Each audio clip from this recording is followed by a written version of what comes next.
أحييكم بتحية الإسلام. Assalamualaikum warahmatullahi wabarakatuh. Alhamdulillah, bersyukur pada Allah Azza wa Jal atas taufiknya kita dapat bersilaturahim ya dalam uh, pengajian atau kajian Zoom yang insya Allah mudah-mudahan ya uh, apa yang kita kaji ini mendatangkan kebaikan, keberkahan, keridhaan Allah Azza wa Jalla, walaupun uh, apa namanya dalam serba keterbatasan kita.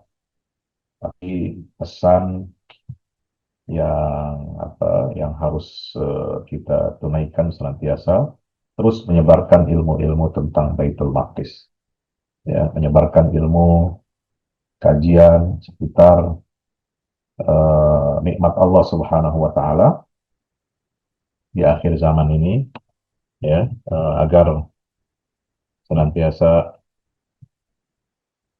kita menjadi hamba Allah yang mawas diri, ya, hamba Allah yang mawas diri dan ikut bertanggung jawab atas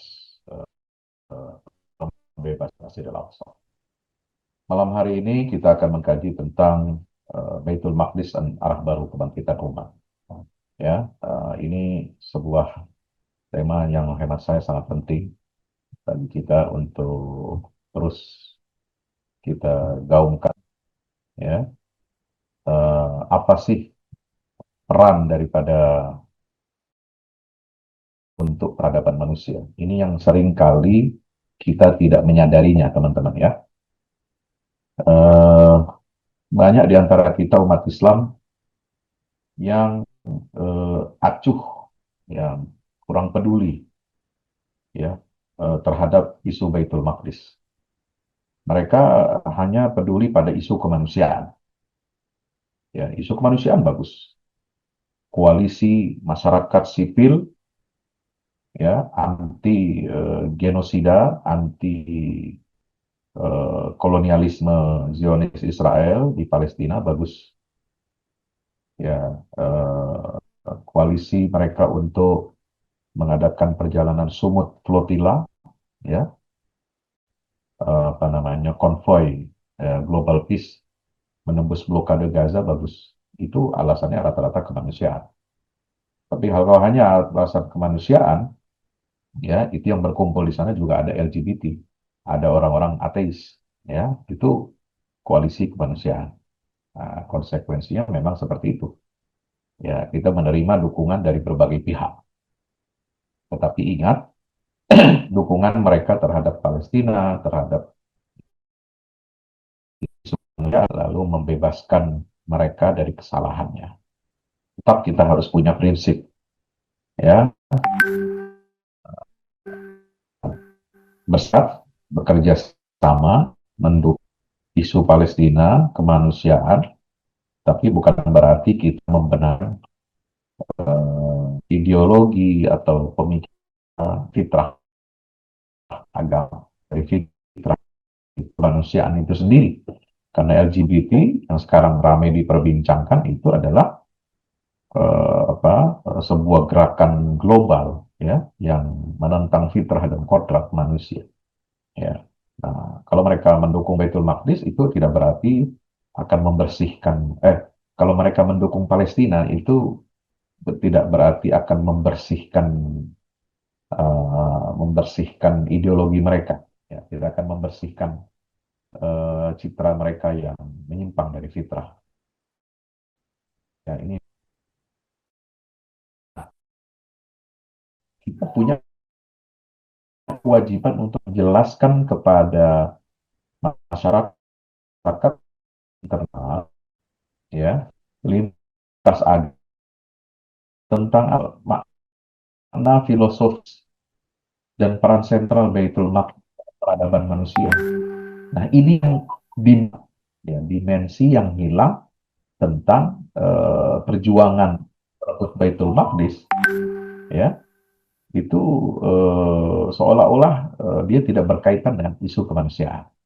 Isu kemanusiaan hanya terjadi pada masalah perang, korban genosida. Tapi ketika kita membahas kenapa sih umat Islam itu kekeh ya untuk merebut Masjidil Aqsa ya, Baitul Maqdis dari dominasi dan hegemoni Yahudi ya, yang sering kita sebut mereka dalam bentuk doa kecaman laknatullah alaih gitu kan, Yahudi laknatullah itu kenapa berpegang teguh pada menguasai kembali Masjidil Aqsa. Nah, ini ada satu perspektif yang harus kita isi bahwa eh, ini ya harus dikuasai oleh umat Islam. Itu untuk apa? Sebenarnya untuk kepentingan dan kemaslahatan peradaban umat manusia. Nah, oleh sebab itu ada satu buku yang ditulis oleh seorang peneliti Baitul Maqdis ya, asal Palestina, Dr. Abdullah Ma'ruf ya. Dia menulis buku Mada Khasiral Muslimun Bisukuti Baitul Maqdis. Apa yang hilang dari umat Islam dengan kejatuhan Baitul Maqdis? Ya, para di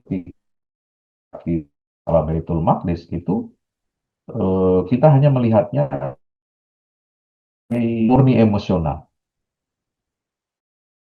Bahwa di situ kami ya salah bahwa itu ada kiblam itu kan ikatan emosional dan justru tentang pergian ya la tusaddur rihal masajid ya, bepergian itu harus apa namanya eh, harus eh, apa, mengencangkan bepergian ya itu kepada Baitul Maqdis itu ini itu kan perintah langsung dari baginda Rasulullah SAW. Nah, jadi itu kan masalah akidah dan ibadah. Atau paradigma lama kita adalah reaksi atas krisis kemanusiaan. Nah, paradigma lama ya, oh kesian kalau ada perang, ada korban, baru kita peduli pada isu Palestina, peduli pada isu Gaza, gitu kan. Kalau ada isu tolong jangan dicoret-coret ya, siapa ini?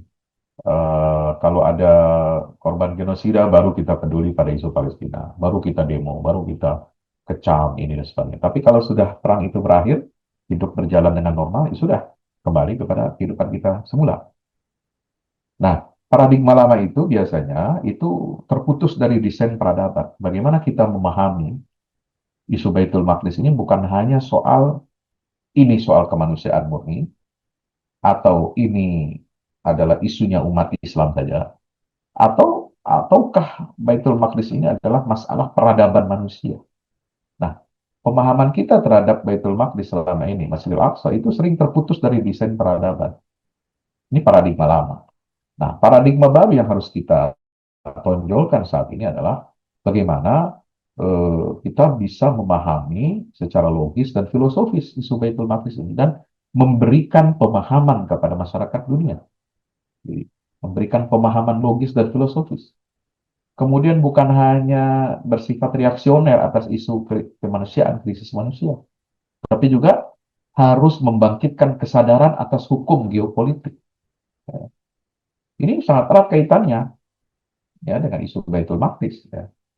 Kalau kita hadapi isu Baitul Maqdis ya hanya sebagai isu musiman, sesaat, ya emosional, hanya reaksioner atas krisis kemanusiaan, ya itu nggak menyelesaikan masalah. Biasanya kita tidak nyentuh. Kan? Itu paradigma baru ini kita harus apa? Membawa pengetahuan tentang cetak biru peradaban Islam.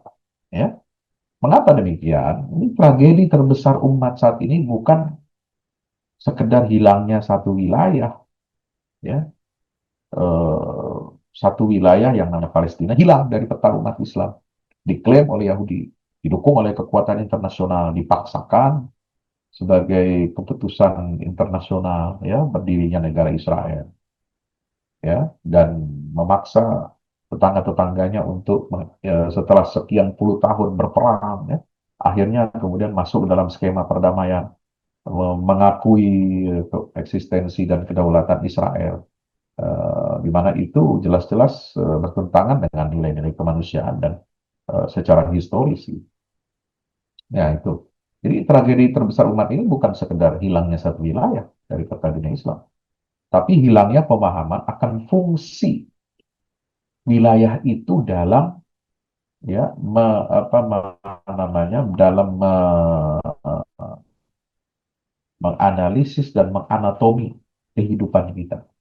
Ya, anatomi kehidupan kita ini sangat erat kaitannya dengan fungsi wilayah Baitul Maqdis itu, secara historis, secara teologis, dan secara nilai-nilai kemanusiaan. Apa yang mesti kita lihat dari isu Baitul Maqdis ini? Ada 5 proses kesadaran. Yang pertama adalah soal pandangan dunia kosmologi tentang 3 kota. Ya, bagaimana kita bisa membedah matriks filosofi Makkah, Madinah, dan Masjidil Aqsa bagi kesadaran dan akidah umat Islam. Bagaimana kita menganatomi jantung ya di Masjidil Aqsa, dulu terus definisikan fungsi dari keberkahan ada di bait, apa maksudnya? Ya, ya kita harus melihat Baitul Maqdis di perspektif apa? Poros kesadaran tentang kepemimpinan global. Ya, bahwa hukum besi, sunnatullah, supremasi peradaban itu ya epicentrumnya, titik pusatnya itu ada di Baitul Maqdis. Yang keempat, kita harus memandang Baitul Maqdis ini sebagai apa? Transformasi. Para nabi dan rasul itu mengalami peningkatan ya, transformasi yang luar biasa itu dari Baitul Maqdis. Dia disebut dengan katalisator yang meninggikan derajatnya para nabi dan rasul. Maka itu kita harus membaca ulang sejarah transformasi bagaimana Nabi Ibrahim dan Muhammad SAW itu berkontribusi dalam sejarah peradaban umat manusia. Dan itu katalisatornya ada di mana? Di Baitul Maqdis. Nah, yang kelima, kita harus melihat poros kesadaran umat ini dari bagaimana? Yaitu tentang kedaulatan. Ya, menyelesaikan konflik melalui hak agama atau ya lawannya adalah hak kedaulatan. Gitu. Nah, jadi antara agama dan kedaulatan ini sebenarnya sama. Ya, itu ada persamaannya. Jadi kalau kita yang menyelesaikan konflik yang terjadi di Baitul Maqdis, terutama Masjidil Aqsa, maka mau tidak mau kita harus berbicara tentang hak agama, dan hal ini Islam sebagai satu-satunya agama yang dalam Al-Quran dikatakan sebagai satu-satunya agama dari Allah, inna dina innallahi Islam. Nah, karena agama sebenarnya itu adalah Islam yang dari Allah, maka Islam ini ya, itulah yang mewarisi ya hak kedaulatan atas Baitul Maqdis. Ya, inna awlan nas bi Ibrahim ala alladziina tabawu wa hada nabi wal ladzina amanu wallahu waliyul mu'minin. Ya. Kemudian apa namanya? Wow, thumma awrasna al-kitaba alladziina istafaina min ibadina. Ya, walaqad katabna fi zabur min ada dzikri anha ibadiyas salihun, itu tetap di dalam Al-Quran mengatakan bagaimana kami telah menetapkan itu artinya kata benar, menulis di dalam Zabur bahwasanya negeri itu, negeri Baitul Maqdis ya Palestina itu adalah yarithuha ibadiyas salihun, hanya bisa diwarisi oleh hamba-hamba kami, hamba-hambaku yang soleh. Nah, hamba yang soleh itu adalah hamba yang konsisten ya, meyakini ya, mengamalkan dan menyebarluaskan ya dakwah Islam sebagai satu-satunya agama para nabi dan rasul yang titik kulminasi kesempurnaannya itu adalah ya dengan diutusnya nabi akhir zaman, rasul akhir zaman, yaitu Nabi kita Muhammad sallallahu alaihi wasallam. Jadi antara hak keagamaan dan hak kedaulatan itu menyatu ya. Maka dalam Islam ini teman-teman, ruang suci itu bukan sekedar monumen sejarah, ya. Jadi situs-situs suci, ya, di dalam Islam itu bukan sekedar monumen, benda mati yang kita dokumentasikan dia sebagai situs suci. Tapi tempat-tempat suci, situs-situs suci adalah struktur arsitektur yang mewakili tiga dimensi hubungan, ya, fundamental manusia. Ya. Mengapa umat Islam, ya, sebagai khair ummah ukhrijat linnas itu, umat terbaik, itu memiliki tiga tempat suci, bukan satu aja. Karena tugas eksistensi keberadaan manusia tidak bisa diselesaikan hanya di satu titik saja. Nah, ini yang perlu kita pahami. Ini yang sering tidak disadari oleh kita umat Islam. Kenapa sih kita harus ribut dengan Yahudi? Kenapa harus bersing? Nah, di era modern sekarang kita ribut dengan Yahudi rebutan Masjidil Aqsa misalnya kan. Dulu kita umat disebut dengan klik, ya, Nasrani, ya. Ya, mereka merebut apa, merebut kota Yerusalem, kota suci Yerusalem, ya, dianggap sebagai kota suci Nasrani, ya, tempat kelahiran dan kematiannya Nabi Isa alaihissalam yang mereka klaim sebagai Yesus, putra, putra Tuhan, nauzubillah. Ya, mereka mengklaim seperti itulah. Kita ribut tuh. Kita mempertahankan tanah ini untuk apa sih? Apakah cari ribut dengan umat agama lain? Kenapa masing-masing agama itu cuma satu aja nih? Ya, Yahudi kan ngakunya mengklaim satu tempat suci, ya itu aja. Ya, mereka mengklaim hak atas Yerusalem, terutama Masjidil Aqsa, karena mereka meyakini bahwa di atas apa namanya bait Masjidil Aqsa yang ada sekarang ini ada, itu berdiri di atas reruntuhan bait suci Sulaiman yang kedua, dan mereka bertekad ingin membangun kembali bait suci Sulaiman yang ketiga, gitu. Nah, setelah ribuan tahun vakum, tidak ada, ya. Kan jelas tuh agama Yahudi, ya, pengikut Yahudi dia klaimnya satu aja, kitab kota suci satu. Nah, Kristen pun juga sama demikian, dia satu aja kota sucinya, ya, Yerusalem, tempat kelahiran Nabi Isa atau Yesus Kristus, ya. Nah, kenapa kita nih pertanyaannya, umat Islam kok mengklaim tiga tempat suci? Kenapa nggak satu aja sih, biar nggak ribut lah dengan Yahudi dan Nasrani? Nah, di sini, ini, hati-hati, ya. Kita jangan nanti dikacaukan dengan pemikiran subhat seperti ini, ya. Kalau Yahudi, Nasrani masing-masing punya satu kota suci, kenapa kita harus berebut dengan mereka? Nah, masalahnya yang berebut itu bukan hanya umat Islam dengan Yahudi Nasrani, tapi juga Yahudi dengan Nasrani ribut, sama-sama mengklaim, ya, sama-sama kota sucinya adalah satu tempat itu, Yerusalem, gitu kan? Dan Nasrani, orang Kristen meyakini bahwa tugas, ya, turunnya atau kedatangan kedua, second coming-nya Yesus itu adalah untuk membaptis umat Yahudi, untuk mengkristenkan Yahudi, gitu. Nah, mereka bergelut lah di situ, ya, bergelut tuh, ya, mereka ribut juga, dua. Nah, umat Islam ini masuk lagi ke situ. Kita sudah ada Makkah, inna awala baitin wudi'a linnas, ya kan? Pertama itu menyembah Allah, mentauhidkan Allah. Kemudian ada Madinah, tempat hijrahnya Nabi SAW.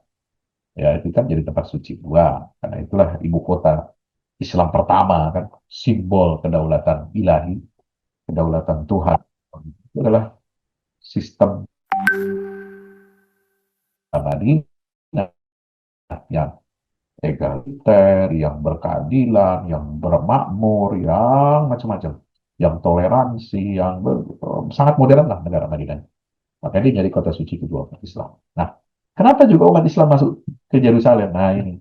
Kenapa? Karena kita ini adalah umat Islam ini melanjutkan risalahnya para nabi dan rasul, yang mana mayoritas mereka dari 25 nabi atau rasul yang wajib kita imani, ya, sebagaimana disebutkan nama-nama mereka di dalam Al-Quran, itu kan ada 25 yang wajib diimani, ya. Ada yang lain-lain, Ya, minhum man qasasna wa minhum man lam naqsus alaih. Ada nabi-nabi yang tidak diceritakan dalam Al-Quran, ada yang sudah diceritakan, yaitu ya nabi-nabi yang kita kenal dalam Al-Quran. Nah, yang paling banyak ini 11 nama yang disebutkan di situ.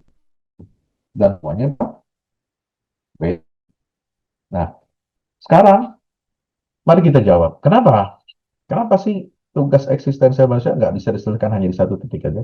Ya udahlah, umat Islam Mekah, Mekah aja atau Madinah gitu ya. Udah, umat Yahudi ya ya di Yerusalem, Kristen. Nah, kenapa kita harus sampai ke Baitul Maqdis pertanyaan? Nah, di sini ini filosofinya ya. Kita kan masuk tadi judulnya adalah makna filosofis arah ya yang akan itu Maqdis ini. Nah, itu adalah simbol tema dari jalan keagungan Allah. Rumah yang sederhana, kubur itu melambangkan Allah Azza wa Jalla. Sungguhnya vertikal hubungan kita dengan Sang Pencipta. Fungsi Mekah adalah membersihkan jiwa kepatuhan mutlak titik awal hidayah kita. Nah, kalau Madinah yang kedua itu temanya apa sih? Apa makna filosofis Madinah buat kita umat Islam? Itulah rasa mahabbah, cinta kasih kita ya kepada siapa? Kekasih Allah, Nabi akhir zaman yang dia berjuang menegakkan daulah Islam dan wafat dikebumikan, dikuburkan di Madinah. Itu cinta. Allah mencintai Rasulnya, Nabi Muhammad SAW, kita umatnya juga mencintai beliau. Harus ada hubungan emosional, ikatan hati, ya, di mana kita diikat oleh Allah dengan hubungan vertikal, ya, yaitu ketika sholat kan kita kiblatnya ke Makkah, Ka'bah. Hubungan vertikal kita diikat tuh, maka di situ ada nilai keagungan Allah. Nah, kalau dengan Madinah, ya, ini adalah hubungan intim, hubungan yang mesra, ya, oleh kerinduan, rasa cinta, ya, hubungan Rasulullah dengan umatnya, di mana kami di situ membangun, membentuk sebuah umat yang kuat, khaira ummah, nggak main-main. Kuntum khaira ummatin ukhrijat tastamruna bil ma'ruf wa tanhauna 'anil munkar. Nah, disitulah perwujudan khairu ummah itu. Inilah peradaban Madinah. Ya. Apa fungsi Madinah?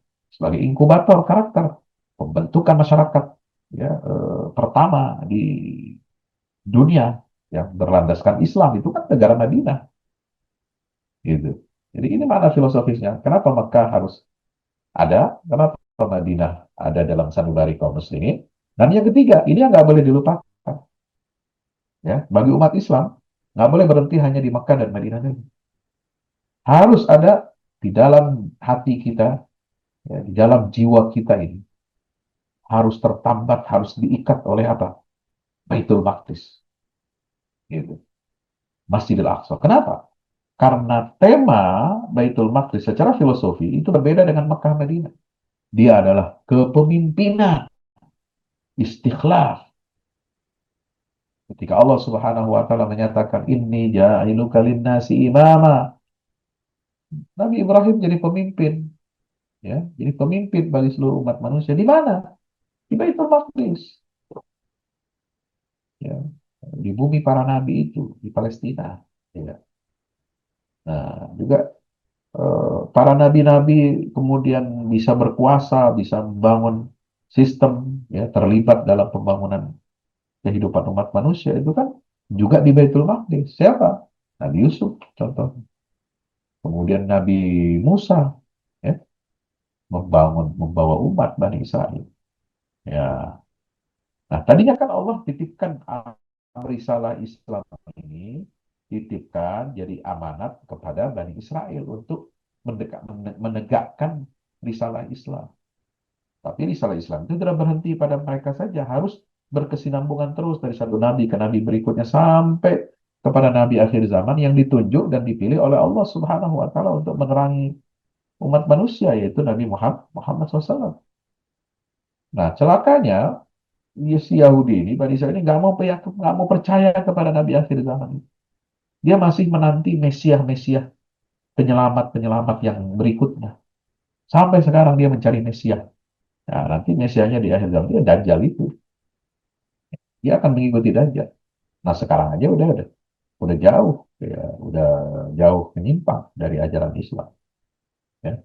Nah, Nabi Yusuf, kemudian Nabi Musa, Nabi Daud, Nabi Sulaiman itu berkuasa di mana? Memimpin manusia di atas muka bumi dari mana? Dari Baitul Maqdis. Itulah istiqlal. Dan Nabi Muhammad SAW, ingat, kenapa ada perjalanan Isra Mi'raj itu dari Masjidil Haram ke Masjidil Aqsa? Itu tujuannya adalah untuk ya menegaskan dan mengumumkan kepada dunia bahwa Muhammad inilah yang menjadi khalifah di atas muka bumi yang memimpin umat manusia terakhir, ya. Itulah beliau, dan beliau diangkat sebagai apa namanya berkuasa atas Baitul Maqdis itu pada malam peristiwa Isra Mi'raj. Ada pengakuan, ada baiat, ada dukungan, ya, dari nabi-nabi terdahulu yang dikumpulkan di Baitul Maqdis di Masjidil Aqsa pada malam Isra Mi'raj itu mengucapkan selamat, ya, sebagai tanda perpindahan amanah tauhid itu dipindahkan oleh Allah, dialihkan dari Bani Israel kepada umat Islam yang dipimpin oleh Nabi Muhammad SAW, Nabi akhir zaman. Nah, umat Islam ini adalah umat Islam yang genuine, ya. Kalau di zaman Bani Israel, nabi-nabi Bani Israel, ya, mereka merasa eksklusif ini, Bani Israel eksklusif. Kenapa? Merasa dia adalah pilihan Tuhan, ya. Begitu banyak nabi-nabi dan rasul diangkat dari kalangan mereka. Maka mereka merasa kami ini bangsa pilihan Tuhan, kami ini the chosen people. Nah, akhirnya muncullah sikap eksklusif, ya, sikap merasa paling benar sendiri, sikap yang mengeksklud, mengeluarkan, ya, manusia lain, bangsa-bangsa lain di atas muka bumi ini dari apa namanya kemuliaan, ya, kehormatan, ya, mendapatkan mandat dari Allah Subhanahu Wa Taala. Nah, dia hanya eksklusif untuk itu. Nah, maka Islam datang untuk merubah itu semua, merevolusi pandangan Yahudi dan Nasrani. Ya, mereka Islam ini datang merevolusi sistem cara berpikir umat Yahudi, baik umat Bani Israel, baik yang beragama Yahudi maupun beragama Kristen. Ya, nah itu. Jadi apa? Umat Islam di akhir zaman itulah yang mewarisi Istiqlal Baitul Maqdis. Kenapa? Hanya umat Islam dengan ajaran Islam yang murni dan konsekuen itu yang bisa menguasai Baitul Maqdis dengan sistem yang inklusif, terbuka, saling menghormati, ada toleransi antar beragama, ya, menghormati tata cara mereka beragama yang diapit,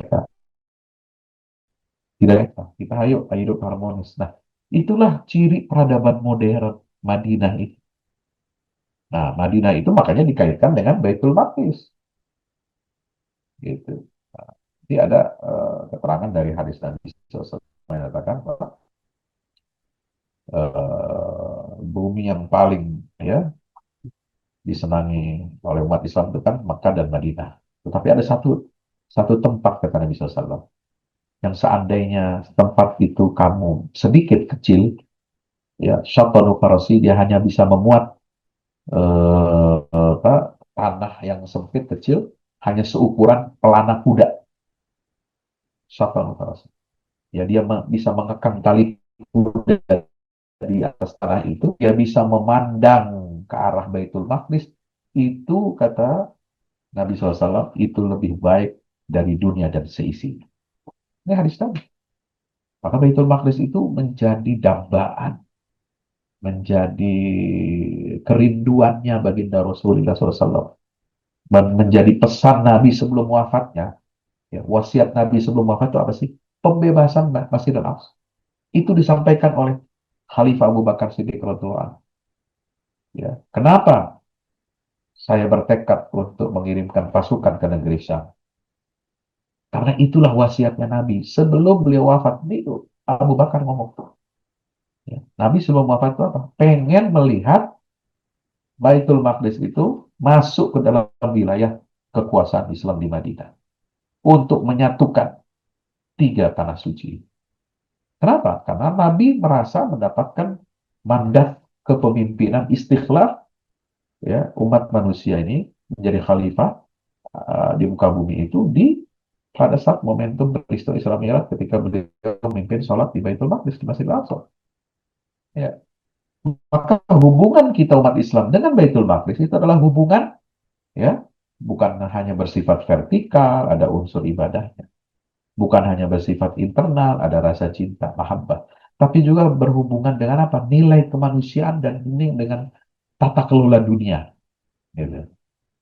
Ya, itu Baitul Maqdis simbol hubungan kuat umat Islam dengan peradaban manusia, ya, dan bagaimana tata kelola dunia yang baik.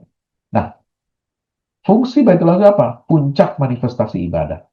Apa puncak manifestasi ibadah? Memimpin peradaban dan menyebarkan keadilan ke seluruh penjuru bumi. Maka itulah barometer keadilan, barometer peradaban Islam itu adanya di Baitul Maqdis. Kenapa? Karena bisa mengelola pluralitas umat beragama. Mengelola di situ banyak masyarakat yang majemuk. Ada Muslim, ada Yahudi, ada Kristen, ada berbagai bangsa. Ya. Itu dikelola dengan baik. Untuk apa? Memimpin. Dan memimpin itu dengan adil. Gitu. Makanya siapa yang memimpin Baitul Maqdis? Ya, umat Islam ini pasti dia akan menyebarkan keadilan. Pasti dia akan memimpin dengan keadilan. Tanpa diskriminasi, tanpa persekusi, tanpa konflik dan peperangan, dijaga nilai-nilai harmoni antar umat beragama. Yang bisa itu apa? Cuma Islam. Yang lain nggak bisa. Ya. Ketika Baitul Maqdis, Yerusalem dikuasai oleh Kristen, ya, Katolik, zaman Perang Salib dulu. Apa yang terjadi? Tidak ada toleransi umat beragama, tidak ada kehidupan damai, tidak ada kehidupan berujung apa? Penumpahan darah. Ya. Karena dia apa? Merasa eksklusif. Di abad modern, ketika umat Islam lemah, ya, melemah kekuatan kita. Ya. Lalu kemudian Yahudi menunggangi kekuatan imperialis dunia global di abad modern. Ya. Dia memimpin peradaban Baitul Maqdis itu kan dengan apa? Dengan kezaliman, diskriminasi, sikap eksklusif, mengeluarkan, menganggap bangsa Palestina itu adalah bangsa setengah manusia atau mungkin sepertiganya. Ya, bangsa-bangsa lain itu disebut goyim, disebut sebagai budak pelayannya Yahudi yang diciptakan oleh Tuhan untuk melayani kepentingan mereka. Artinya apa? Baitul Maqdis hanya hidup bisa menjadi barometer peradaban dunia yang damai, jauh dari konflik, ya, jauh dari perang, ya. Itu hanya apa? Hanya Islam, mungkin manusia dari pemimpin peradaban dari nah, ini yang mesti kita sadari. Jadi, filosofinya seperti itu ya, teman-teman ya. Ini harus kita sadari betul. Kenapa kita harus ya, merasa memiliki. Yang kedua, mari kita lihat anatomi keberkahan. Mari kita definisikan ulang konsep barakah. Keberkahan itu adalah energi yang dipompa untuk menyebarkan kesejahteraan kepada seluruh sistem kehidupan manusia. Ya, nah, jadi eh, makanya orang kalau punya kesadaran tentang Baitul Maqdis, dia pasti memiliki kesadaran tentang peradaban. Bagaimana menghadirkan kedamaian, keadilan, kesejahteraan. Nah itu, barakah itu sekedar nuansa spiritual. Oh berkah nih, ya bekas celupan tangan Habib Anu, Kiai Anu, oh berkah nih, ya banyak rezekinya, apanya, macam-macam. Nggak begitu berkah. Ya, atau celupan kaki, celupan tangan, celupan lidah. ya, kumur-kumur, disemprot, mama gupron, ya, misalnya. Itu apa itu berkah model begitu? Nah, kalau begitu. Keberkahan itu apa? Adalah mesin kehidupan, ya, yang bermakna apa? Nama waziyadah, ada pertumbuhan tambah nilai, ya, secara spiritual, ada perluasan. Perluasan apa? Islam itu dari sistem lokal menjadi sistem global. Bukan hanya untuk kepentingan nasional, tapi untuk kepentingan universal. Ada saadah, kebahagiaan, ada stabilitas, ada sabat, ada ketetapan dan kesinambungan. Gitu. Jadi, keberkahan yang dimaksud adalah alladzi barakna haulahu, ya, subhanalladzi asra bi'abdihi lailan minal masjidil haram ilal masjidil aqsa alladzi barakna haulahu. Itu apa barakna haulahu? Ya, gitu. Itu adalah energi yang dipompa untuk menyebarkan kesejahteraan kepada seluruh sistem kemanusiaan. Nah, di dalam Al-Quran ada dua redaksi yang berbeda dengan diksi yang berbeda dan konotasi yang berbeda. Satu mubarakah, ya, fihi ayatum bayyinatum maqam Ibrahim inna awwala baiti wudi'a lin-nasi lalladzi bi Bakkata mubarakan. Ya, Mekah, Ka'bah itu diberkahi pada dirinya, mubarakan. Ya, itu untuk Ka'bah Allah menyebutnya mubarak, al-ardul mubarakah. Nah, Mekah itu diberkahi secara intrinsik. Berkahnya itu terkonsentrasi ke dalam, menarik manusia untuk datang beribadah. Coba, lihat kan, bagaimana orang itu hati selalu tertarik, datang, tahu, ya, di Mekah, di Baitullah. Karena memang dia keberkahan intrinsik di satu tempat. Berkahnya itu keberkahan terkonsentrasi ke dalam. Nah, beda dengan Baitul Maqdis. Baitul Maqdis itu Allah menyebutnya bukan mubarakan, tapi alladzi barakna haulahu. Dia betul al-ardul muqaddasah. Ya qaumi dukhulul ardul muqaddasah. Ya, tanah yang disucikan oleh Allah. Tapi keberkahannya beda dengan Ka'bah. Ka'bah itu keberkahan intrinsik dari dalam dirinya, lebih fokus ke dalam sehingga menarik, mendatangkan dan menarik manusia untuk datang ibadah di situ. Tapi kalau Baitul Maqdis itu barakna haulahu, kami berkahi sekelilingnya. Baitul Maqdis adalah sumber pancaran keberkahan Allah. Berkahnya itu memancar keluar, merambat secara dinamis untuk menyuplai kehidupan bagi apapun yang ada di sekitar. Subhanallah.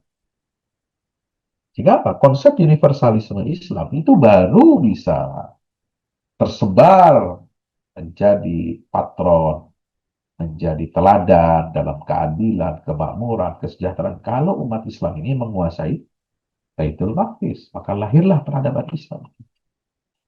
Maka kalau kita anatomi fungsi tubuh manusia itu kan ada yang disebut dengan paru-paru, ada jantung, ada tubuh. Nah, jadi kalau ibaratkan seperti itu, sirkulasi peradaban umat manusia, ya, itu Makkah itu sebagai paru-paru.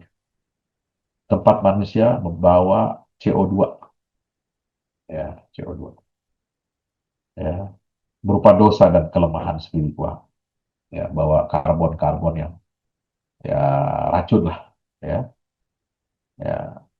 Nah, Mekah itu menyerap racun-racun itu dan menghapus racun-racun itu yang kita bawa, lalu membersihkan paru-paru kita, ya, memberikan oksigen yang bersih untuk jiwa kita dengan hidayah, petunjuk dari Allah Azza wa Jalla.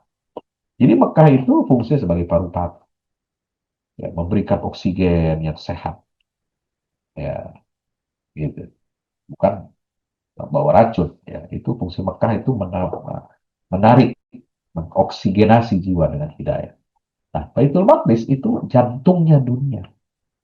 Jiwa yang telah, ya, diberi oksigen mengalir ke jantung, ya, maka Baitul Maqdis itu memompa darah.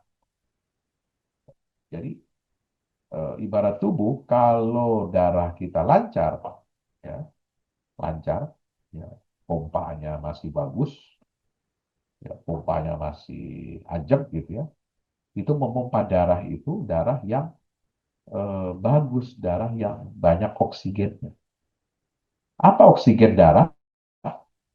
Dalam bahasa peradaban manusia itu adalah keadilan, adalah keberkahan, adalah istikhlaf. Ya, jadi darah yang memiliki kadar oksigen tinggi itu kan sehat. Nah, itulah yang dipompa oleh Baitul Maqdis menjadi ekosistem lahirnya tumbuhnya peradaban manusia yang rahmatan lil alam. Nah, jadi alam ini itu siapa? Tubuh, yaitu dunia ini. Seluruh umat manusia merasakan dampak dari sirkulasi darah yang sudah berisikan oksigen, darah yang sehat. Kalau darah nggak ada oksigennya itu nggak sehat. Darah yang banyak lemaknya, ada lemak darah, ada yang banyak gulanya, ada gula darah. Ya. Nah, darah yang baik itu apa? Darah yang setelah dipompa melalui apa jantungnya Baitul Maqdis, maka darah ya yang beroksigen penuh dengan keberkahan itu disebar ke seluruh umat manusia. Makanya apa? ونجيناه ولوطا إلى الأرض التي باركنا فيها للعالمين. Ya, kami berkahi untuk apa? Dipompa bagi seluruh umat manusia, seluruh alam semesta. Maka itu tanpa detak jantung Baitul Maqdis, maka sirkulasi peradaban dunia berhenti. Saya ulangi, tanpa detak jantung Baitul Maqdis yang memompa darah yang sehat, ya, beroksigen, yaitu oksigennya adalah keadilan, keberkahan, dan istighfar, dipompa ke seluruh tubuh peradaban manusia, maka kalau tidak ada detak jantung Baitul Maqdis, maka sirkulasi peradaban dunia ini akan berhenti total, akan black out. Ya. Maka ketika umat Islam tidak menguasai Baitul Maqdis, terjadilah black out seluruh manusia, kesengsaraan, kezaliman, ketertindasan, kehinaan dirasakan oleh seluruh penduduk bumi.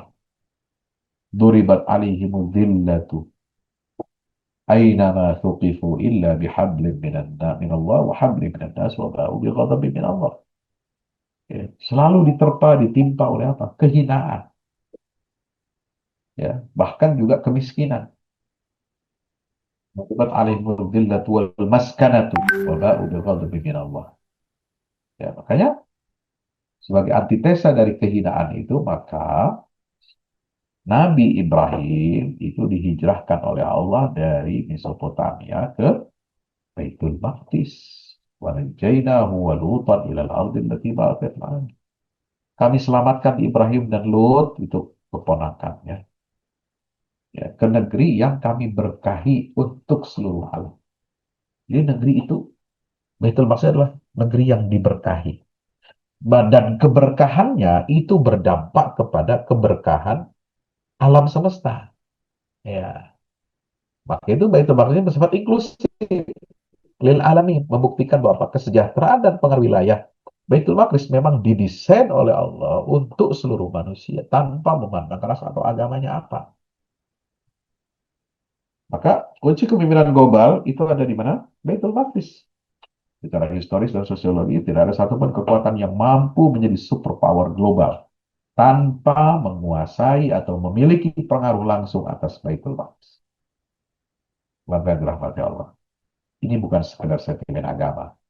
Inilah hukum besi sunnatullah dalam geopolitik. Dan Baitul Maqdis itu adalah soft power, sekaligus pusat gravitasi dunia. Nah, maka itu kita akan setiap peradaban besar, peradaban global, Yunani, Romawi, Persia, ya sampai Islam, ya itu akan mengalami ujian, ya ujian sejarah. Ya. Bagaimana kepemimpinan global yang sukses? Ya, contoh kasus yang sukses adalah Imperium Romawi dan Yunani. Menjadi kekuatan yang mendikte dunia, dunia lama maksudnya. hanya setelah mereka menancapkan otoritas di Baitul Maqdis dan sekitar. Itu kebenaran global, itu fakta itu. Persia dulu mau menguasai Baitul Maqdis, tapi kan gagal. Sempat menguasai sebentar, sekian tahun ya. Lalu kemudian dikalahkan oleh Romawi, sehingga mereka terusir dari Baitul Maqdis, dari Palestina, dari negeri-negeri Syam ya. Nah, Persia itu menjadi kalah, menjadi lemah. Setelah itu tidak bisa bangkit lagi. Ya. Romawi masih kuat. Nah, Romawi di Yunani, termasuk Alexander the Great itu betul-betul mendikte kekuatan dunia. Ya, setelah mereka apa? Menguasai otoritas Baitul Maqdis sekitar. Nah, demikian sejarah bagaimana kekhalifahan Islam itu menjadi pusat peradaban dan inovasi global setelah memegang mandat Baitul Maqdis. Contoh Umar bin Khattab, itu kan pegang mandat pertama Baitul Maqdis setelah wafatnya Rasulullah. Ya, Auf bin Malik itu ketika bertemu dengan Rasulullah SAW, satu hal yang langsung Nabi sampaikan kepada Auf bin Malik ini apa? U'dud sitan baina yaday sa'ah. Itu setelah perang Tabuk. Nabi panggil Auf bin Malik. Auf bin Malik pas masuk tenda, tenda apa, komando, ya, tempat Nabi menyusun strategi dan komando pasukan. Beliau masuk dengan apa izin para Rasulullah, dan beliau memasukkan wajahnya, ya, kepalanya saja celingak-celinguk ke dalam tenda itu, di pintu tenda itu. Ya, lalu bertanya kepada Rasulullah, "Akuli abadi, ya Rasulullah, engkau izinkan aku masuk seluruhnya saya atau sebagian saya aja?" Gitu. Ini sambil nada gurau ya, Alvin Malik. Rasulullah sampai tersebut langsung mengatakan apa? Oh, dut siftan bain itu. Hitunglah, ada 6 tanda kiamat sudah dekat. Pertama, mauti, wafatku. Yang kedua adalah Fathu Baitul Maqdis, terbebaskannya atau ditaklukkannya Baitul Maqdis oleh umat Islam. Nah, maka dari situ lahirlah kesadaran di kalangan sahabat Nabi, terutama Khulafaur Rasyidin. Abu Bakar punya ambisi untuk apa? Setelah menyelesaikan gangguan internal, ya, orang-orang yang mengaku Nabi, yang menolak bayar zakat, ya, ditertibkan, ya, dibasmi orang-orang seperti itu. Maka Abu Bakar langsung apa? Perintahkan pasukan yang berhasil menghancurkan apa nabi-nabi palsu itu untuk diberangkatkan ke negeri Syam. Kenapa? Karena Abu Bakar, inilah wasiat Rasulullah sebelum wafatnya. Saya tahu itu isyarat dari beliau. Ya. Nah, maka di zaman Umar bin Khattab terbukti, ya, Islam menjadi kekuatan adidaya dunia.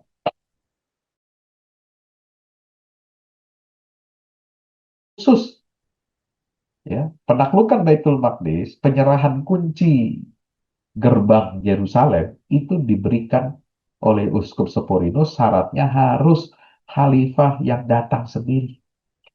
Nah, maka dalam sejarah penaklukan di zaman Khalifah Rasyidin, itu satu-satunya kota, ya, yang khusus didatangi oleh kepala negara Madinah, Daulah Islam di Madinah, ya, untuk penyerahan kuncinya itu hanya Baitul Maqdis saja yang punya keistimewaan itu.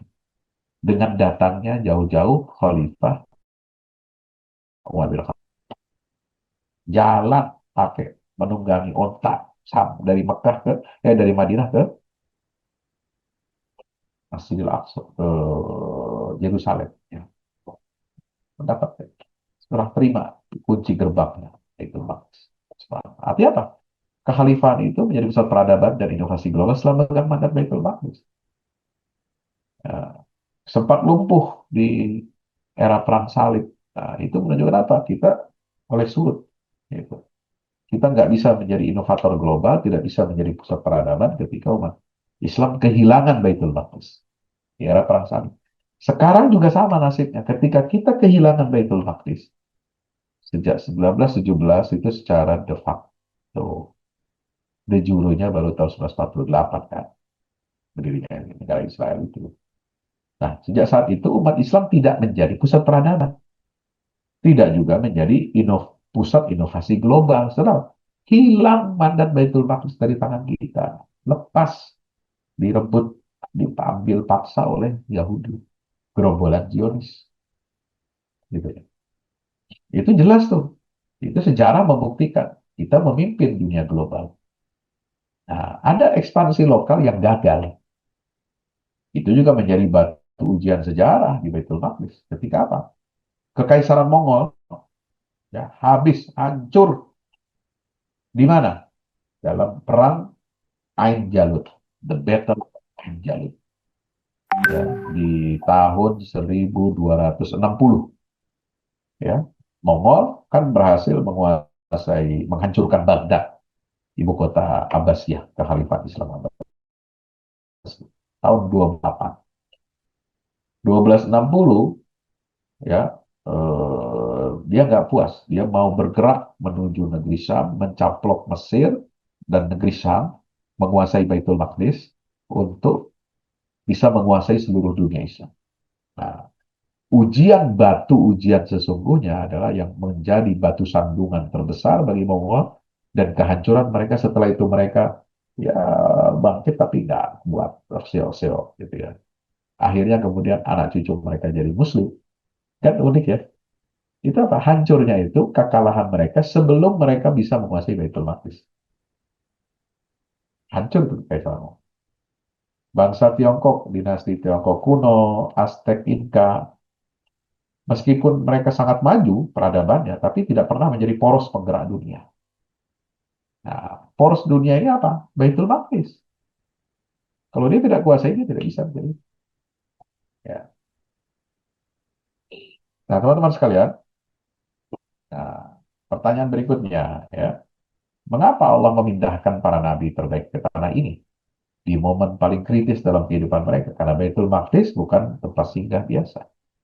Dia jadi titik balik yang mengubah seorang figur menjadi pemimpin global. Yaitu tipping point. Ya. Nah, studi kasusnya apa? Yang pertama Nabi Ibrahim. Sebelum beliau hijrah, pada masa fase itu mengalami fase lokal saja. Beliau orang yang vokal, orang yang berdakwah, orang yang konsisten, tapi baru fase lokal. Berdakwahnya secara lokal saja di Irak. Ditolak dan diasingkan oleh kaumnya. Belum memiliki panggung kepemimpinan dunia. Ini jahilu kalinasi imam. Jauh belum. Baru setelah beliau hijrah ke Baitul Maqdis, hijrah ke Palestina, sosok Ibrahim berubah, bertransformasi, ya, menjadi apa? Figur global. Ketika tiba di tanah yang diberkahi yaitu Baitul Maqdis, maka Nabi Ibrahim itu bertransformasi menjadi imam bagi seluruh manusia. Ibni jahilu kalinasi imam. Ya, dan Ibrahim menjadi bapak tunggal dari garis keturunan peradaban dunia dan agama-agama besar. Semua mengklaim dari Ibrahim, toh. Studi kasus 2. Mengapa Baitul Maqdis adalah ujian bagi kesuksesan dan juga kegagalan umat manusia? Yaitu pada kasus Nabi Muhammad SAW. Sebelum beliau Isra Mi'raj, kesedihan bertubi-tubi datang. Ya, penolakan brutal di Taif, ya, boykot, tekanan luar biasa di Mekah, ya. Lalu kemungkinan-kemungkinan baru itu sebatas kelompok pengikut yang terpinggirkan. Nah, itu tahun kesedihan, Amul Huzn. Tapi setelah Nabi bersinggungan dengan Masjidil Aqsa, setelah beliau memiliki kesadaran pentingnya umat ini menguasai setelah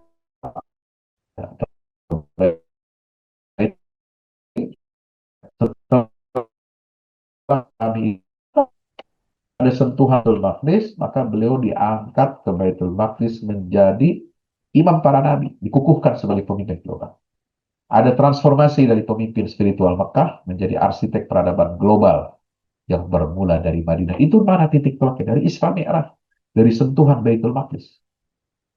Ya, jadi peradaban apa namanya Mekah, ya, hanya menjadi pemimpin spiritual, kemudian Madinah, ya, apa yang bersifat lokal. Nah, menjadi peradaban global, jadi imam bagi seluruh pemimpin umat manusia.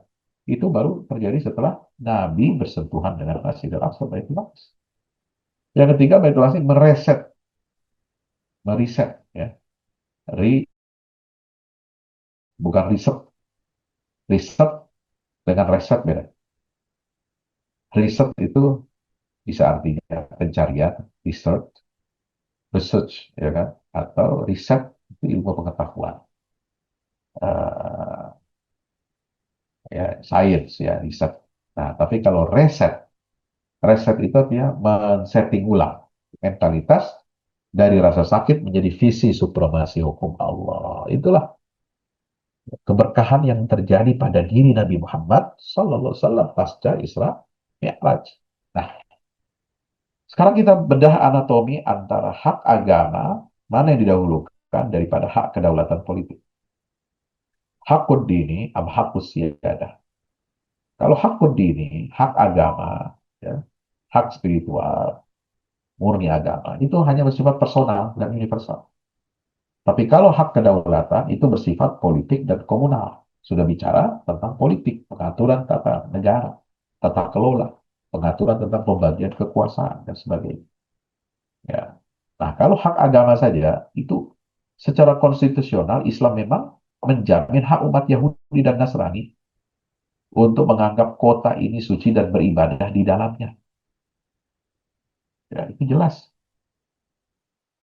di dalam Al-Quran disebutkan. Ya, umat Islam menjamin secara konstitusional hak Yahudi dan Nasrani beribadah di dalamnya. Bagaimana disebutkan dalam surah Al-Baqarah ayat 256. Ya. Coba Mas Muhaimin, halo, cek, Ya, Sat. baca surat Al-Baqarah 256. Al-Baqarah 256, Sat. Tunggu, Sat.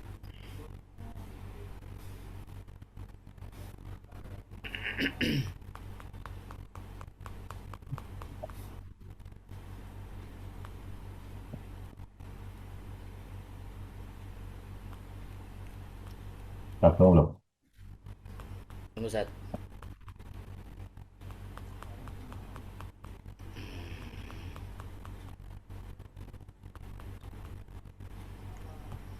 Sudah, Sat. Ayo, lama-lama. أعوذ بالله من الشيطان الرجيم. بسم الله الرحمن الرحيم. لا إكراه في الدين. قد تبين الرشد من الغي. فمن Hmm. يكفر بالطاغوت ويؤمن بالله فقد استمسك بالعروة الوثقى لا انفصام لها والله سميع عليم. Nah, nggak ada paksaan kan dalam agama itu. Ya.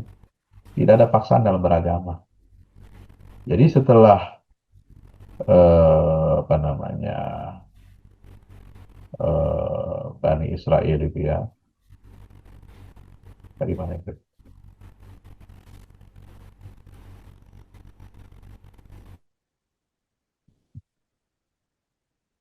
Ya, setelah umat Islam ini mengklaim, ya, hak kedaulatan atas Masjidil Aqsa, Baitul Maqdis, ya, itu bukan berarti umat Islam menjadi eksklusif membatasi ibadah di Baitul Maqdis itu, di Yerusalem itu hanya haknya umat Islam, enggak. Tapi umat Islam ini secara konstitusional, Al-Quran sendiri yang menjamin hak umat agama lain juga menjadikan kota itu sebagai kota suci. Dan mereka bisa beribadah di dalamnya. Asal jangan mengganggu tempat ibadah umat Islam di Masjidil Aqsa. Itu garis merah. Jadi yang coba lihat peta Masjidil Aqsa, ya, dengan peta kota Palestina, kota Yerusalem itu kan beda. Masjidil Aqsa kan ada di dalam kota Yerusalem. Nah, eh, yang disebut kota suci umat Islam itu adalah beririsan dengan kota suci yang dianggap suci oleh Yahudi dan Nasrani. Betul. Ya, karena kita menghormati situs-situs Yahudi dan Nasrani di Yerusalem. gereja Makam Kudus, tempat lahirnya Nabi Isa dan kuburnya juga dulu katanya dia di situ. Ya, itu versi Kristen kan, menyatakan Nabi Isa mati kan, di tiang gantungan gitu, disalib gitu. Kalau umat Islam kan mengatakan tidak, dia tidak mati dan tidak dikuburkan di situ, dia diangkat ke langit kan gitu. Ya, terus situs suci Yahudi apa? Ya, katakanlah tembok ratapan atau apa gitu kan, dia menganggap itu suci. Ya, nah umat Islam tidak mengganggu mereka, silahkan kalian beribadah di situ, tetapi itu juga bagian dari kota suci bagi umat Islam. Ya, itu yang disebut inklusivisme, inklusivitas. Nah, kalian boleh bebas beribadah di situ, tapi jangan ganggu kami punya tanah Masjidil Aqsa itu haram namanya. Al-Haram Al-Qudsi Asy-Syarif. Sebagaimana tanah suci Mekah itu haram dimasuki oleh non-Muslim, maka Al-Haramul Qudsi itu, Haram Al-Quds itu artinya lokasi area Masjidil Aqsa yang jumlah luasnya itu 144 hektar. Ya, 144 hektar. Ya betul kan? Atau 14,4 hektar. Nah, pokoknya jumlahnya itu 144 ribu meter persegi. Ya, nah itu kalau 144 ribu meter persegi itu berapa? Berarti 144 hektar atau 14,4 hektar. Sekitar itulah. Ya, nanti saya cek lagi. Nah itu nggak boleh umat Kristen dan Yahudi masuk ke situ karena itu wilayah khusus, wilayahnya umat Islam, ya, yang harus dijaga, dilindungi. Itu hak eksklusifnya umat Islam menjalankan ibadah. Tidak boleh campur aduk dengan umat ibadah agama lain. Ya, nah itu. Jadi hak keagamaan kita jamin yang bersifat personal maupun universal. Hak kedaulatan politik kita punya umat Islam, ya, kelola, hak untuk mengatur keamanan, hak untuk mengatur masa depan wilayah. Nah, ini bukan otomatis didapatkan dari klaim hak agama. Ini umat Islam harus memiliki kekuatan politik dan militer. Kalau bicara hak agama saja, ya kita bisa sharing kota suci. Ya, lakum dinukum waliy. Tapi kalau kita merasa berhak memiliki kedaulatan atas Masjidil Aqsa dan Yerusalem, itu berarti umat Islam harus apa? Memiliki kekuatan politik dan militer. Tidak otomatis bisa diraih dengan klaim hak agama. Makanya syarat mutlak kedaulatan apa? Adanya keadilan ekosistem, bagaimana kemanusiaan itu diterima secara inklusif, baru ada yang disebut dengan kedaulatan. Maka kedaulatan di Baitul Maqdis tidak bisa dipegang oleh entitas yang menggunakan prinsip eksklusif, yang mengusir, menindas umat agama lain. Nggak bisa. Maka keberkahan wilayah ini itu berbanding lurus dengan keadilan al-adl wal-aman bagi semua penduduk. Maka konsekuensi logisnya adalah otoritas yang mempraktikkan kezaliman dan monopoli secara otomatis menggugurkan kelayakannya memegang hak kedaulatan atas tanah ini. Jadi syarat mutlak kedaulatan umat Islam atas Baitul Maqdis ini harus terpenuhi ini, dua ini. Adanya ekosistem yang berkeadilan hanya Islam. Adanya nilai kemanusiaan yang inklusif diterima, semua hak umat agama itu beribadah di sana diterima, itu hanya Islam yang bisa memberikan itu jaminan. Maka yang paling berhak memegang hak kedaulatan atas tanah Yerusalem, atas tanah Masjidil Aqsa dan Baitul Maqdis, ya umat Islam. Ya, Yahudi ketika berkuasa di situ nggak bisa memenuhi keadilan, tidak bisa memberikan keamanan bagi semua penduduknya. Kristen ketika berkuasa di situ bersifat eksklusif, dia tidak memberikan keadilan, tidak memberikan keamanan bagi semua penduduknya. Ya, jadi jelas, umat Islam harus punya kekuatan itu. Maka strategi ya, yang ditunjukkan melalui kebijakan Abu Bakar, Khalifah pertama pasca Rasulullah wafat, itu Grand Master strategi. Mengapa Khalifah Abu Bakar? setelah mengamankan Jazirah Arab, langsung mengirim pasukan pembebasan ke negeri Syam, itu Baitul Maqdis, mendahului peradaban-peradaban besar lainnya. Karena beliau memahami cetak biru peradaban ini. Ekspansi peradaban Islam tidak akan pernah berhasil mencapai taraf global atau istiqlal dan membawa rahmat bagi seluruh alam sebelum jantung peradaban, yaitu Baitul Maqdis, terhubung kembali dengan tubuhnya.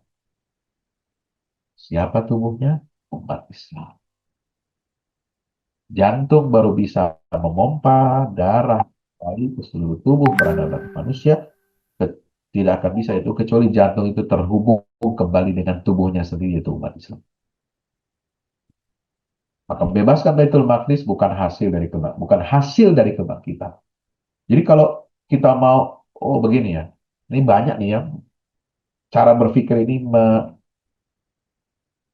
merasuki kebanyakan aktivis bahkan ulama. Oh, kita baru bisa membebaskan Baitul Maqdis itu kalau kita bangkit dulu. Kalau kita bisa menjadi negara superpower dulu, bisa menjadi negara adidaya dulu. Ya, baru Baitul Maqdis bisa kita bebaskan. Nah, ternyata dari perjalanan sejarah, ya dari masa Nabi nih, Khulafaur Rasyidin dan seterusnya, justru hukum yang berlaku itu terbalik. Bahwa pembebasan Baitul Maqdis bukan hasil dari kejayaan kita umat Islam, tapi dia adalah syarat, ya, ini kunci nih. Baik, pembebasan Baitul Maqdis adalah kunci dan syarat bagi kebangkitan umat Islam itu sendiri. Jadi bukan hasilnya kebangkitan kita adalah kita bisa merebut Baitul Maqdis. Enggak, terbalik. Kalau kita ingin bangkit, kalau kita ingin berjaya, maka syaratnya adalah kita harus pegang kunci pembebasan Baitul Maqdis, baru umat ini bisa bangkit. Cara berpikir harus dirubah. Ya. Sebab apa? Kehilangan Baitul Maqdis berarti kita kehilangan detak jantung yang memompa keberkahan peradaban ke seluruh dunia. Dan pembebasan yang menuntut lebih dari sekedar emosi. Dia perlu pemahaman sistemik, dia perlu pembangunan kualitas umat, dia perlu penegakan keadilan yang otentik. Ya. Maka ketika kita bekerja keras untuk membebaskan Baitul Maqdis, maka pada saat itulah syarat kebangkitan itu lahir. Jadi posisi Baitul Maqdis harus di awal, bukan di akhir. Maksudnya gimana Pak Ustadz? Baitul Maqdis harus di awal, bukan di... Baitul Maqdis itu harus kita jadikan prioritas utama untuk kebangkitan umat dan kebangkitan Islam. Ya, bukan Baitul Maqdis itu diletakkan di akhir. Oh, kita harus bangkit dulu. Oh, kita harus bersatu dulu. Oh, kita harus hapuskan negeri-negeri nation state. Ya, nggak boleh ada paspor, nggak boleh ada apa namanya negara-negara Indonesia, Malaysia, Brunei, ya, apalah macam-macam. Ya, negara-negara dipecah menjadi berapa? Katanya dunia Islam harus bersatu dulu di bawah khilafah ala minhajin nubuwah. Baru kita bisa, nggak bisa, bos. Nggak begitu cara berpikirnya, sekeliru. Ya, justru syarat kita untuk bangkit bisa mewujudkan khilafah ala minhajin nubuwah di akhir zaman. Itu akan didahului oleh pembebasan Baitul Maqdis. Jadi bukan pembebasan Baitul Maqdis nunggu umat Islam bersatu dulu nih. Mendirikan khilafah dulu nih. Menghilangkan batas-batasan geografis. Nggak ada paspor, nggak ada macam-macam. Nggak. Ya. Justru Baitul Maqdis itu syarat kebangkitan. Dia ditaruh di awal, bukan akhir, bukan hasil. Ya. Gitu. Jadi Baitul Maqdis inilah yang menjadi pembuka jalan bagi kebangkitan Islam di akhir zaman. Ya, dengan apa? Dia menjadi syarat pertama bagi tegaknya khilafah ala minhajin nubuwah. Barulah di situ umat Islam akan mengalami era abad kejayaan di akhir zaman. Ketika umat ini berhasil membebaskan Baitul Maqdis, lalu umat ini menegakkan khilafah, khilafah itu berdiri di Baitul Maqdis dan akan dipimpin oleh 12 khalifah. Ya. Nabi menyebutnya 12 khalifah. Baru di akhirnya Khalifah ke-12 itu namanya Imam Mahdi. Imam Mahdi itulah yang nanti akan menghadapi Dajjal. Kenapa? Proyeksi peradaban Islam yang jaya di akhir zaman ini akan ditentang oleh Dajjal. Akan dirusak oleh Dajjal. Maka Imam Mahdi akan menghadapi proyek Dajjal. Dibantu oleh Nabi Isa. Itu urutannya. Ya. Nah, nanti bicara tentang urutannya kita akan lihat. Kita akan bicara dalam pertemuan berikutnya. Insya Allah. Maka itulah mengapa dunia saat ini memerlukan Baitul Maqdis. Ya, dia adalah pusat hubungan antar manusia. Dia adalah representasi keindahan surga. Kenapa? Kalau kita ingin merasakan keindahan surga, ya, Anda datanglah ke Baitul Maqdis. Wah, indah. Rasakan kedamaian, keharmonisan dengan alam semesta. Simpul kepemimpinan ada di Baitul Maqdis. Itulah namanya rahasia keberkahan alladzi barakna haulahu, memancar dan berada di sekitar Al-Aqsa. Ya. Sekali lagi, mudah-mudahan bisa dipahami presentasi saya ini. Demikian, insya Allah kita sambung lagi dalam pertemuan yang akan datang. Ya, mudah-mudahan teman-teman penasaran. Ya. Nasrullah fatul qarib wa basyiril mu'minin. Wassalamualaikum warahmatullahi wabarakatuh. Segera hadir buku terbaru dari Ustadz Fahmi Salim, Haji dari Pemurnian Misi Kenabian ke Revolusi Kebangkitan. Buku ini berisikan 336 halaman yang merupakan sebuah karya reflektif yang mengajak para pembaca menelusuri makna haji lebih dalam dari sekedar ritual tahunan.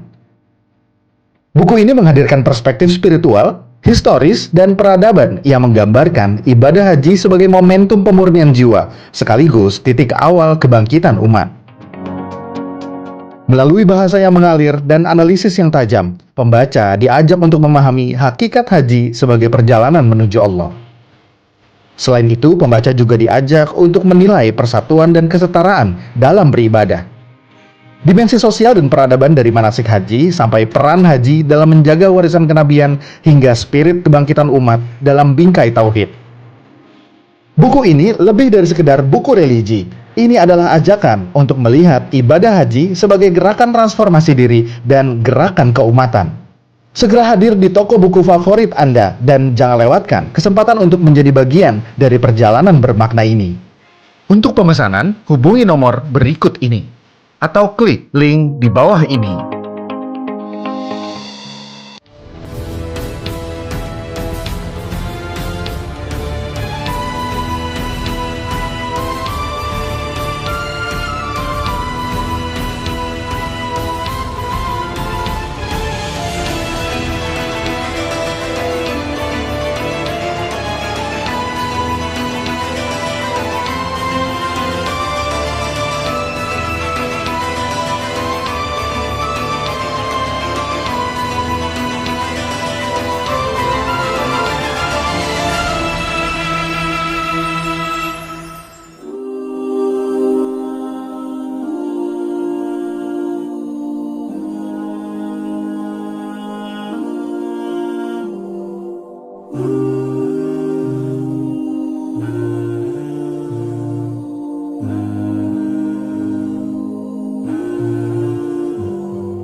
Assalamualaikum warahmatullahi wabarakatuh.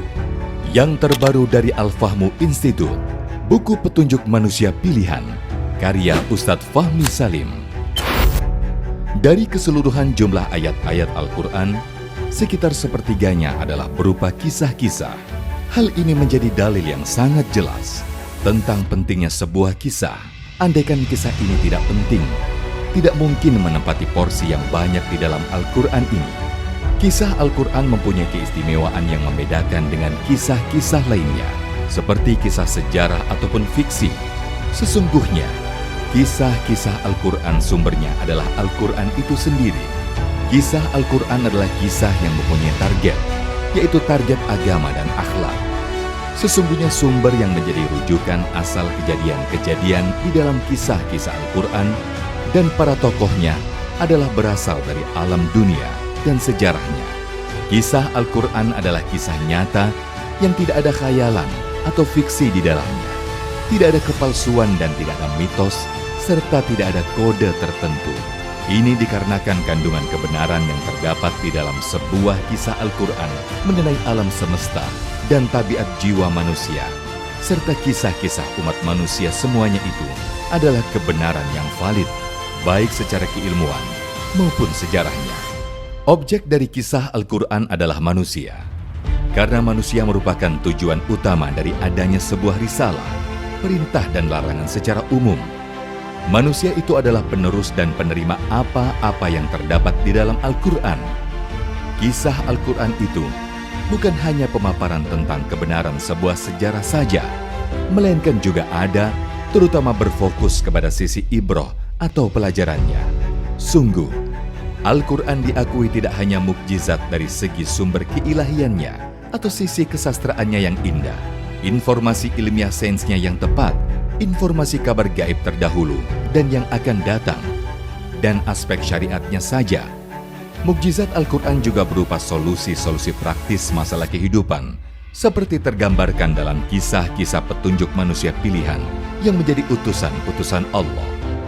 Petunjuk manusia pilihan sudah seharusnya menjadi pemandu dan penerang jalan agar Indonesia dan dunia keseluruhan segera terentaskan keluar dari berbagai kegelapan hidup menuju cahaya peradaban yang unggul gemilang, bersendikan tauhid yang kokoh sepanjang masa. Dikemas dengan tuturan yang mengalir, bercerita tanpa menggurui, petunjuk manusia pilihan bisa menjadi khasanah di setiap keluarga untuk memetik pelajaran dari kisah-kisah manusia terdahulu, dan pelajaran itu berkaitan erat dengan kehidupan kita masa sekarang. Dapatkan segera. Wassalamualaikum warahmatullahi wabarakatuh.